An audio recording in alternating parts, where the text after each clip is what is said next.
Hi students, welcome to our channel Easy Intermax. Today we will discuss the topic sequence and series. So sequence and series యొక్క introduction ని నేర్చుకుందాం. Sequence. So first of all sequence. It is an arrangement of numbers. So మనం నెంబర్స్ని ఒక అరేంజ్మెంట్లో పెట్టినట్లయితే according to rule. So some rule ప్రకారం ఒక నెంబర్స్ని మనం arrange చేసామంటే వాటిని మనం ఏమంటామంటే సీక్వెన్స్ అంటాం.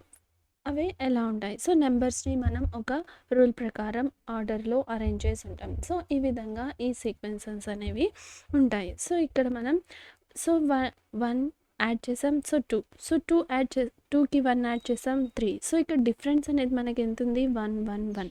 అంటే ఇక్కడ రూల్ ప్రకారం మనం ఈ అరేంజ్మెంట్ అనేది అరేంజ్ చేసాం. సో వీటిని మనం ఏమంటాము? సీక్వెన్సెస్ అని అంటాం. సో ఇప్పుడు మనం ఇక్కడ గమనించామంటే ఈ ఎగ్జాంపుల్లో కూడా 2 + 2. సో 2. సో ఇక్కడ డిఫరెన్స్ అనేది +2 +2 +2 ఉంది. అంటే రూల్ ప్రకారం ఈ నెంబర్స్ అనేది మనం ఒక ఆర్డర్లో అరేంజ్ చేస్తున్నాం కదా. సో వీటిని మనం ఏమంటున్నాము? సీక్వెన్సెస్ అని అంటున్నాం.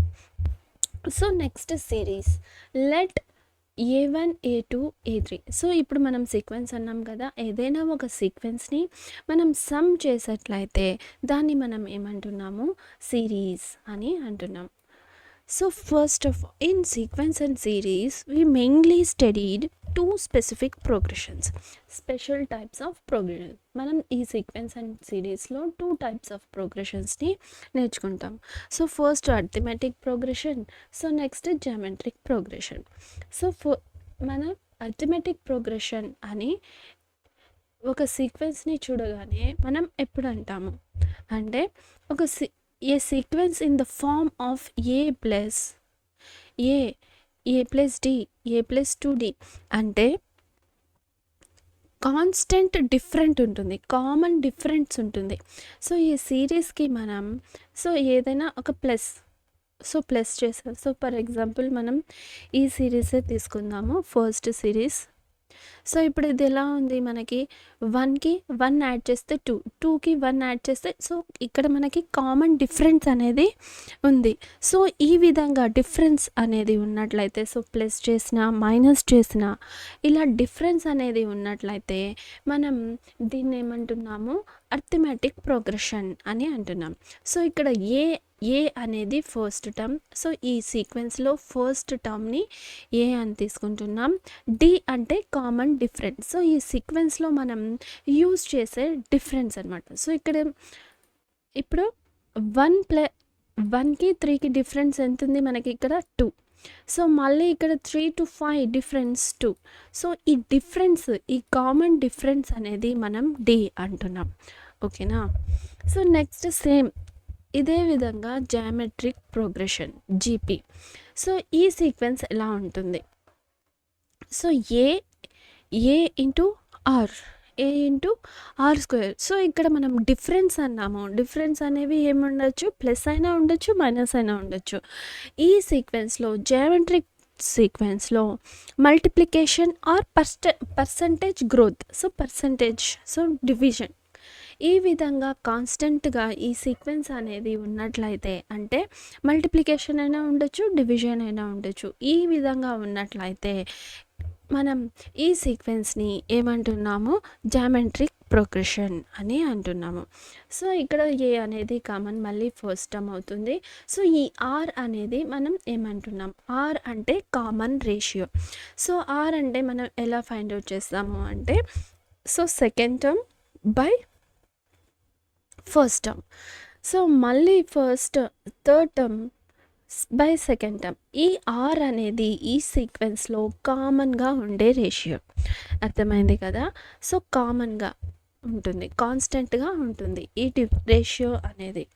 సో మనం ప్రాబ్లమ్స్లో ఆర్ని కనుక ఫైండ్ అవుట్ చేయాలి అంటే ఫర్ సపోజ్ ఈ ఎగ్జాంపుల్ తీసుకోండి. ఇప్పుడు మనం ఈ ఎగ్జాంపుల్గా కామన్గా మనం దేంతో మల్టిప్లై చేస్తున్నాం చూడండి.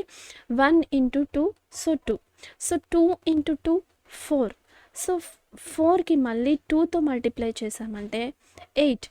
సో 8కి మళ్ళీ 2తో మల్టిప్లై చేసామంటే 16. సో అంటే మనం ఇక్కడ కామన్గా ఈ కామన్ రేషియో ఏమైంది ఆర్.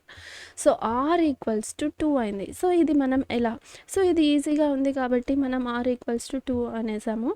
సో మనం ఇది ఎలా ఫైండ్ అవుట్ చేస్తాము, ఆర్ ఈక్వల్స్ టు అంటే second term by first term, so 2.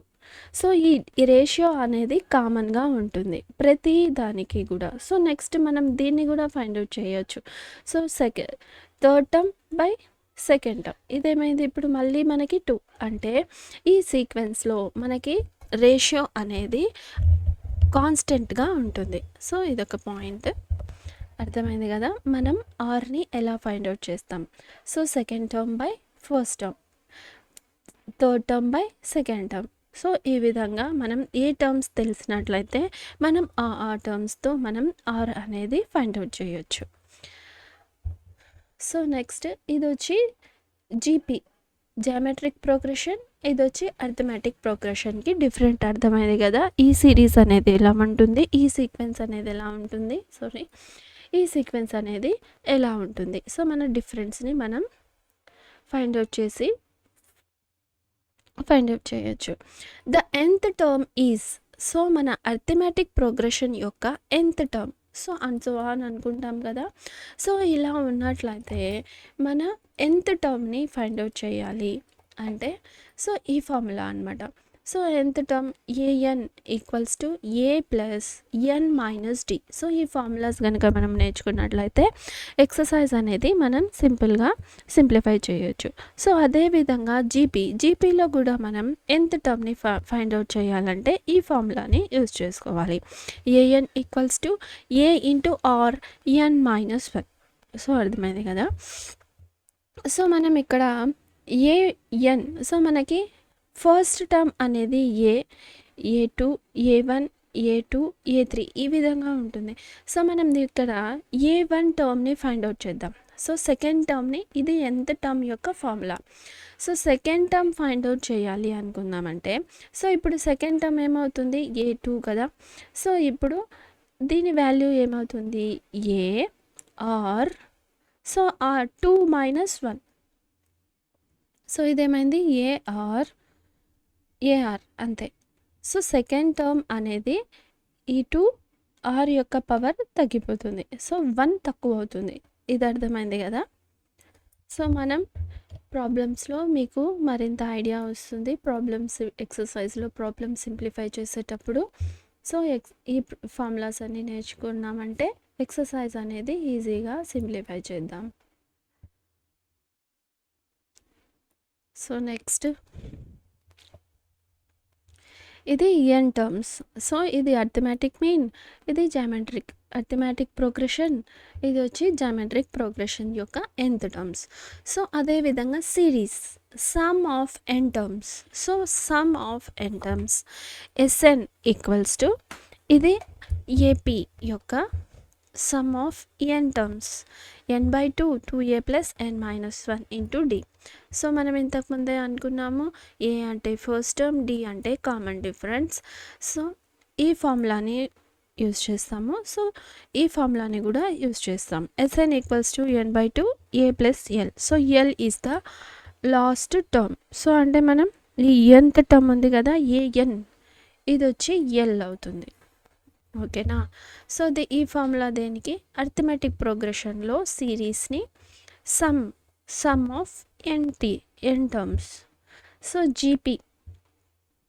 జీపీలో sum of n terms. So మనకి ఇక్కడ 3 కండిషన్స్ ఉన్నాయి. ఆర్ అనేది గ్రేటర్ దాన్ 1 ఉన్నప్పుడు ఒక టర్మ్ని యూజ్ చేస్తాము, ఆర్ అనేది లెస్ దాన్ ఉన్నప్పుడు ఒక ఫార్ములాని యూజ్ చేస్తాము, ఆర్ ఈజ్ ఈక్వల్స్ టు 1 ఉన్నప్పుడు ఒక ఫార్ములాని యూజ్ చేస్తాము. సో ఈ ఫార్ములాస్ అన్నీ మనం నేర్చుకున్నట్లయితే మనకి ఎక్సర్సైజ్ అనేది ఈజీగా ఉంటుంది. So Sn, so R is greater than 1 ఉన్నప్పుడు n term, sum of n term ఏమవుతుంది, so a into R to the power of n minus 1. So same డినామినేటర్లో R minus 1. So R is less than 1 ఉన్నప్పుడు a 1 minus R. ఓకేనా? So ఇది మనం difference చూడండి. So greater than ఉన్నప్పుడు are -1, so less than ఉన్నప్పుడు 1 minus R, 1 minus R to the power of n, 1 minus R. So when are equals to 1 అయినప్పుడు n into ఏ, అంతే formula. nth term వచ్చి మనకేమవుతుంది జీపీలో sum of n terms when are equals to 1, common ratio అనేది 1 అన్నట్లయితే n into a. Ratio అనేది less than are equal to 1, less than 1 అన్నట్లయితే ఈ ఫార్ములాని యూస్ చేసుకోవాలి.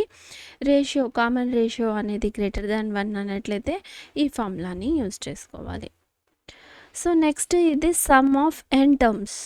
So in GP sum of infinity. So మనం జీపీ టర్మ్స్లో జామెట్రికల్ ప్రోగ్రెషన్లో ఎస్ ఇన్ఫినిటీ ఫార్ములా ఉంది. ఈ ఫార్ములా ఎలా ఉంటుంది?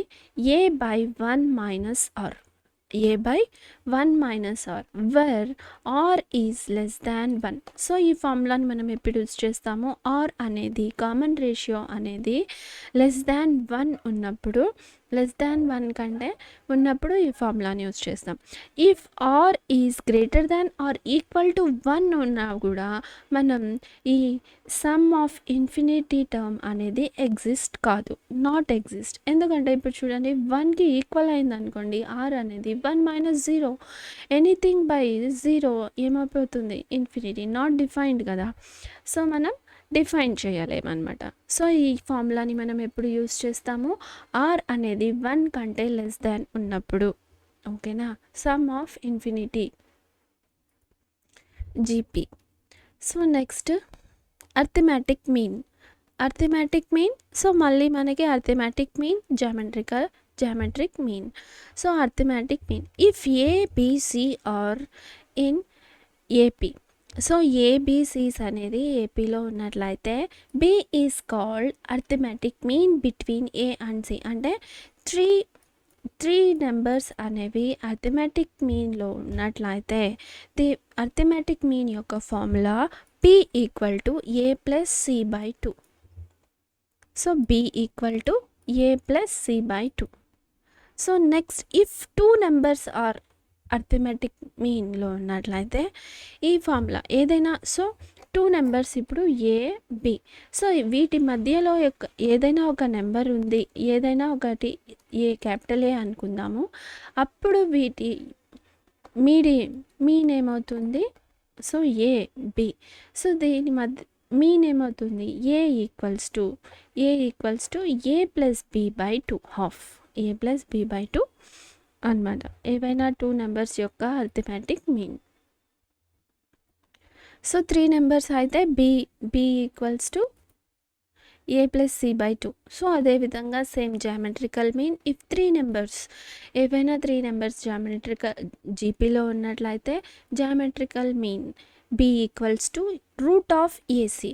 సో ఇక్కడ యావరేజ్, సో ఇక్కడ మనకి root of a into C. So ఇక్కడ ఏవైనా 2 నెంబర్స్ అప్పుడు మనకి జామెట్రికల్ మీన్ ఏమవుతుంది? Root of A B. సో అర్థమైంది కదా. So next relationship between arithmetic mean and geometrical mean. So arithmetic mean is always greater than are equal to geometrical mean. So ఇది ఎలా? So arithmetic mean, so ఇప్పుడు మనం ఇక్కడ 2 numbers యొక్క arithmetic మీన్ని, so geometrical మీన్ని formula ఉన్నాయి కదా, so ఈ రెండింటిని మనం మైనస్ చేసామంటే సో మనకి ఇది always greater than are equal to 0. So ఇప్పుడు ఇది మనకేమవుతుంది? A is greater than are equal to g అవుతుంది. సో అదేవిధంగా అర్థమెటిక్ మీన్ అనేది always is greater than are equal to geometrical mean. So అర్థమైంది కదా. సో ఈ ఎక్సర్సైజ్లో ఉంటే, సో ఈ ఇంట్రడక్షన్ వీడియోలో ఉంటే ఈ ఫార్ములాస్ అన్నీ నేర్చుకున్నట్లయితే మనం ఎక్సర్సైజెస్ని సింపుల్గా సింప్లిఫై చేస్తాం. If you have any doubts, you can ask in comments. If you like the content, like, share, subscribe to our channel Easy Inter Maths. Thank you.